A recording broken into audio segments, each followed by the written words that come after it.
Ассалаумалейкум туугандар, кандайсыздар? Назарыңыздарда кайрадан эле базары жок каналы. Бүгүн сиздерге туугандар Ала Тоонун центринен десек деле болот туугандар, мондай центральный көчөнүн жээгинен ушундай сатылуучу үй көргөзмөкчүмүн. Болгондо дагы магазини бар. Чоң жолдун жээги жана мектебине, мечитине жакын жерде жайгашкан. Мектебине жакын туугандар. Дүкөн, фастфуд же болбосо жанагыдай окуу борборлорун ачсаңыздар деле өтө ыңгайлуу, ылайыктуу жер болуп калат. Дарек Жоондөбө 42-чи даректе жайгашкан. Яндекс картадан деле ушинтип жазсаңыздар, сиздер үйдүн жайгашкан жерин көрө аласыздар. Бул көрүп турганыңыздар мынакей Ала Тоо көчөсү туугандар. Ала Тоо көчө менен Жоондөбө кесишкен жери. Ошол жерден бир аз эле түштүккө карай, өйдөнө карай жүрсөңүздөр мечиттен кийин дагы 2 үй, бул 3-үчү үй, бүгүнкү чыгачтагы сатылуучу үй болуп калат.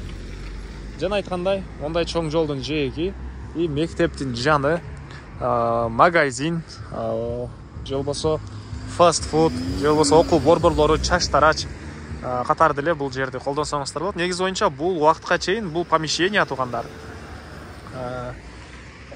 Магазин болуп колдонулган, андан кийин үй ээси эмеге сулуулук салонуга арендага да берчү экен.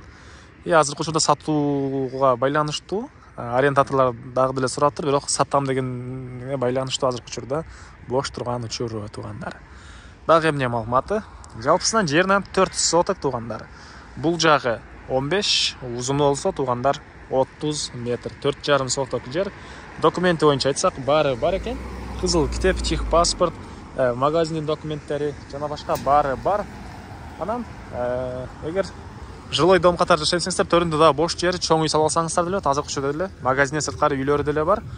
Балдарыңыздар мынакей мектепке жөө эле барып келе алат. Бул жерде мечит, мынакей мечит жанында. Жана ушул эле жерден бул светофордон шаардын буруш-бурушуна окуу жайларына деле көптөгөн эле маршруткалар менен бара аласыздар туугандар. Андан ары көчө тараптан көрүп турганыңыздардай дарбаза. Мынакей түштүк чегара бул жерден башталат. Бул жерде 10го 5 болгон магазин. Эң эле түндүк чегара бул жака чейин. Көчө тараптан кирип чыкканга эшиги, темирден болгон решеткалар туугандар. Мондай изгороттор, мынакей райондун көрүнүшү. Андан ары мынакей бул короосу. Жеринен 4,5 соток. Алды тарабы брусчатка экен, жана бөлө машина койсоңуздар болгудай. Бөлө машина койсоңуздар болгудай. Мынакей бул жакта дагы бөлмөлөр жайгашкан. Жалпысынан магазин менен кошулуп туугандар 84,5 квадрат метр. Тышкы тараптан утеплять этилген. Стенасы пескоблок, бирок тышкы тараптан утеплять этилген. Азыркы учурда келсеңиздер да жылуу, жакшы. Бул үйдөн сырткары мына төрүнө дагы туугандар, эгер чоңураак үй салам десеңиздер, мына кенен жер бар. Чоң үй деле кенен салсаңыздар болот экен туугандар. Бул жагында складты, чыгыш чегара мына бул пескоблоктон болгон заборго чейин болуп калат. Мынакей түндүк чегарасы болсо, мына бул зымторго чейин, сеткага чейин участок 30га 15, 4,5 соток. Электр энергиясы бар, суусу бар, газ. Мынакей бул жакта бар экен, киргизип алса болот газды. Бул кошуналарда бар экен туугандар. Андан ары мынакей алды тарабына мондай навес, ылдый тарап стяжка болгон.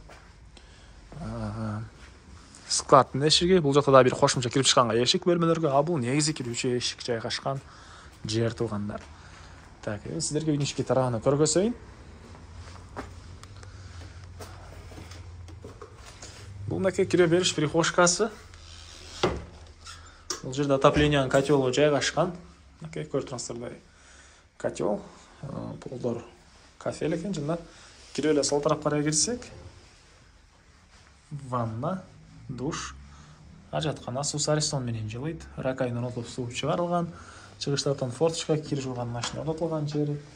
Андан ары оң тарапка карай кирсек туугандар, бул жерде кухня жана тамактануучу жайы, кондиционер. Бул жакта экөө, магазинде бирөө, үчөө экен жалпысынан кондиционери, полдор ламинат, дуалдар жидкий обой, түштүк тараптан 2 кабат терезе, чугунный отоплениянын батареялары. Мынакей, андан ары түз кирсек, бул жерде дагы бир бөлмө, мынакей. Өзүнчө да кирип чыкканга эшик орнотулган, кондиционер. Көрүп турганыңыздардай ремонт. Жана айткандай документтери боюнча бардык документтери бар. Магазиндин документи, анын электр энергиясы өзүнчө, үйдүкү өзүнчө тартылып, кыскасы магазиндеки өзүнчө коммерческий документтери бар. Алсаңыздар эле сразу магазин катарыбы же башка бир эме катары иштесеңиздер болот. А бул жерде бир спальный бөлмөсү, батыш тараптан терезе темирден болгон решеткалар. Бул жакта мондай бир бөлмө туугандар. Бул жана сиздерге айткан дагы магазиндин бөлмөсү. Буга чейин сулуулук салону катары да колдонулган, арендаторлорго берилген. Чоңураак магазин кылсаңыздар, могу ортосу гипсокартон менен эле бөлүнүптүр. Тиги спальный бөлмөнү да кошуп, жалпысынан мондайынан чоң магазин кылсаңыздар деле болот. А эгер арендаторлорго берчү болсоңуздар, могу жерди гипсокартон менен жаап, арендаторлор өздөрү бул жактан кирип чыкканга шарт кылып берсеңиздер деле болот экен туугандар. Так, дагы эмне маалыматы? Мен Харли сатылуучунун короосундамын туугандар. Дагы эмне маалыматы? Бул жерде склады, жеңил конструкция менен салынган окшойт. Так, чыгыштардан дагы забор. Жана айткандай, төр жагынан да чоң үй салсаңыздар деле шарт бар. Баасы бул үйдүн туугандар $55,000. Анан дагы сүйлөшүү болот. Ээсинин номери экранда, ээси деле жазылып турат. Жана описанияда ээси деле жазылып турат. Зона кылып сүйлөшүп көрүңүздөр. Сүйлөшүү болот туугандар. Анан достор менен, группалар менен бул видеону сиздер бөлүшсөңүздөр, мага бул ээсине чоң жардам берген болосуздар. Анда эмесе мен сиздер менен коштошом. Кийинки чыгышка чейин саламатта калыңыздар.